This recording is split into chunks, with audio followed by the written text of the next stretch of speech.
Next question है अपने पास, वायुमंडल की सबसे ऊपरी परत को किस नाम से जाना जाता है? आंसर होगा बहिर्मंडल। वायुमंडल की सबसे टॉप वाली जो परत होती है, लेयर होती है, जो सबसे टॉप पर स्थित होती है, उसको कहा जाता है बहिर्मंडल।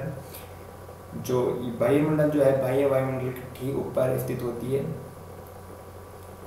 वायुमंडल की सबसे ऊपरी परत, सबसे टॉप मोस्ट जो लेयर होती है, उसे बहिर्मंडल के नाम से जाना जाता है। नेक्स्ट हम मूव ऑन करेंगे। देखिए, बाह्य वायुमंडल कितनी ऊंचाई तक फैला है? बाह्य वायुमंडल जो है कितनी ऊंचाई तक फैला है? आंसर होगा 80 से 400 किलोमीटर की ऊंचाई तक ये फैला है बाह्य वायुमंडल। देखिए, 13 किलोमीटर तक जो अपना सौरमंडल का विस्तार है, 13 किलोमीटर की ऊंचाई तक सौरमंडल पाया जाता है। सौरमंडल के ठीक ऊपर स्थित होता है समताप मंडल, जो लगभग 50 किलोमीटर की ऊंचाई तक पाया जाता है। समताप मंडल के ठीक ऊपर स्थित होता है मध्यमंडल, जो 80 किलोमीटर तक जो है ऊंचाई तक पाया जाता है।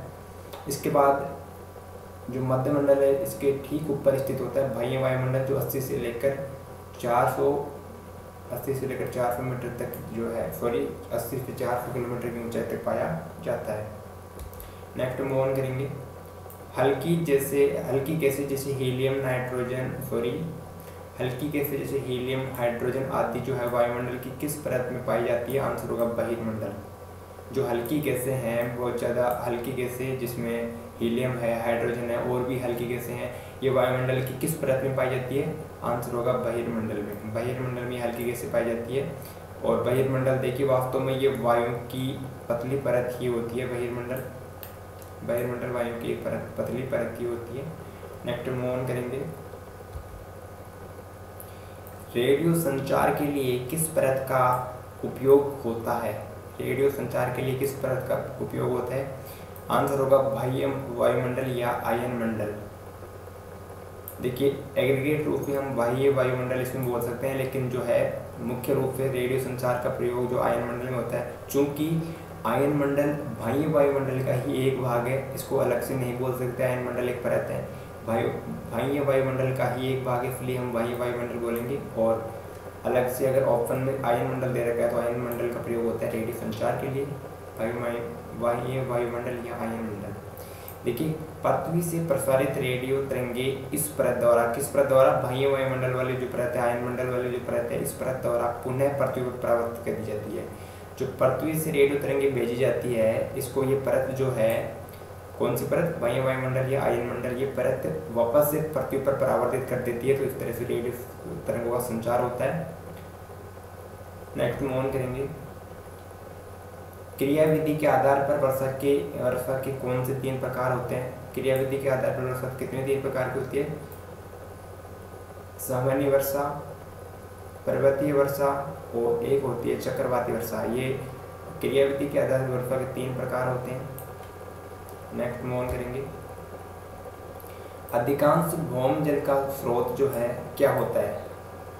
अधिकांश भूमिगत जल या भौम जल का सोर्स क्या होता है? आंसर होगा वर्षा जल।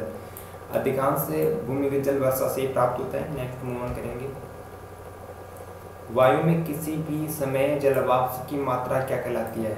वायु में किसी समय जलवाष्प की जो मात्रा होती है, वेपर की जो मात्रा होती है, वो कहलाती है आर्द्रता।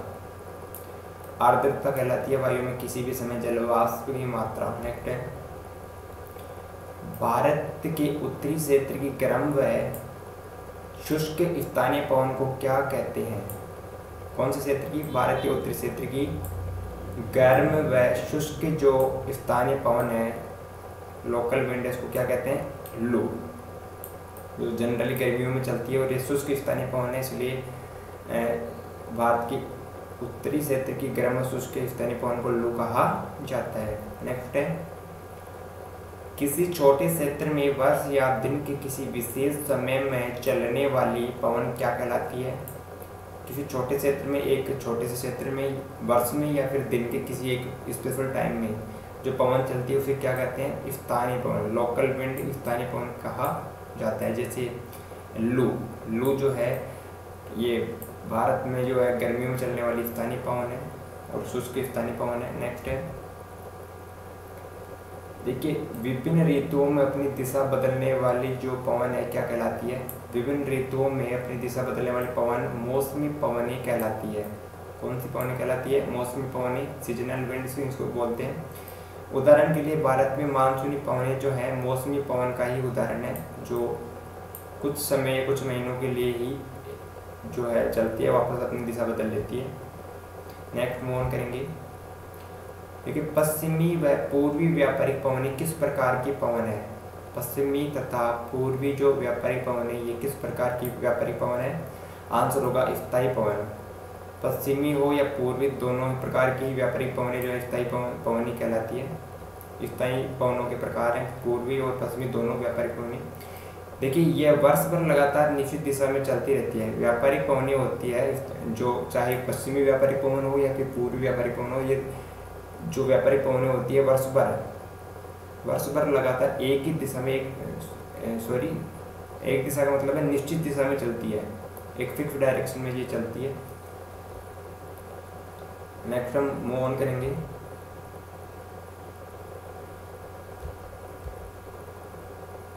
पवन मुख्यतः कितनी प्रकार की होती है? पवनें कितनी प्रकार की होती है? पवन कितनी प्रकार की होती है? आंसर होगा 3। पवनें 3 प्रकार की होती है।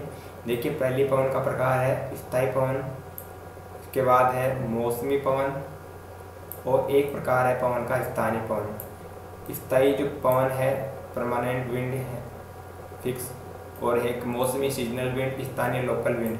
स्थानीय पवन, मौसमी पवन और स्थायी पवन, ये 3 प्रकार के पवनों के प्रकार हैं। नेक्स्ट है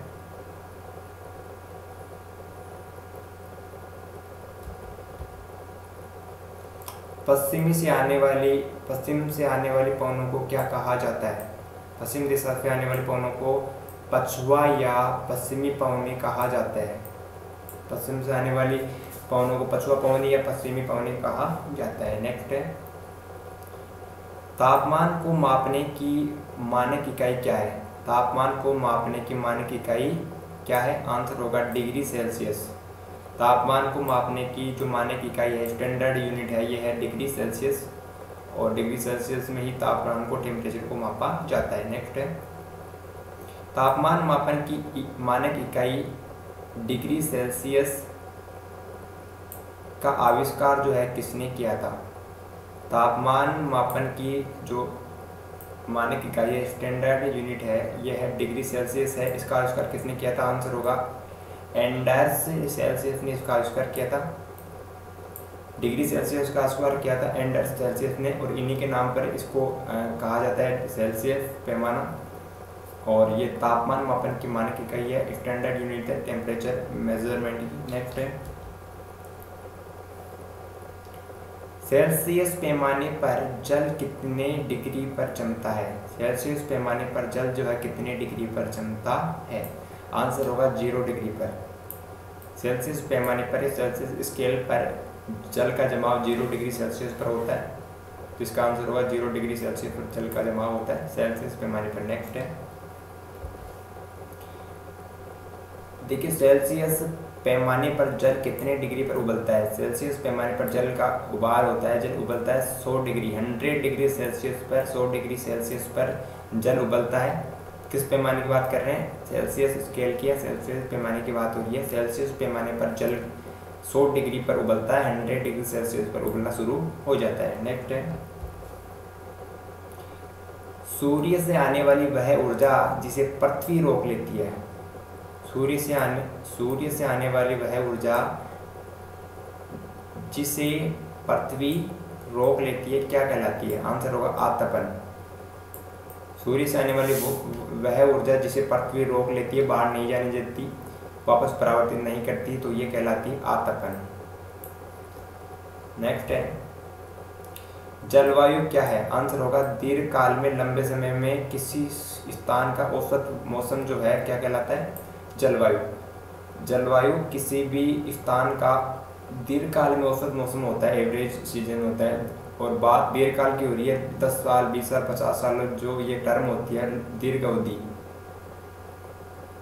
इतने समय में, दीर्घकाल में, बहुत लंबे समय में किसी भी स्थान का औसत मौसम जो होता है यही जलवायु कहलाता है। और मौसम क्या होता है? दिन प्रतिदिन की जो क्रियाएं, बदलाव होता है वो मौसम होता है, वायुमंडल। नेक्स्ट है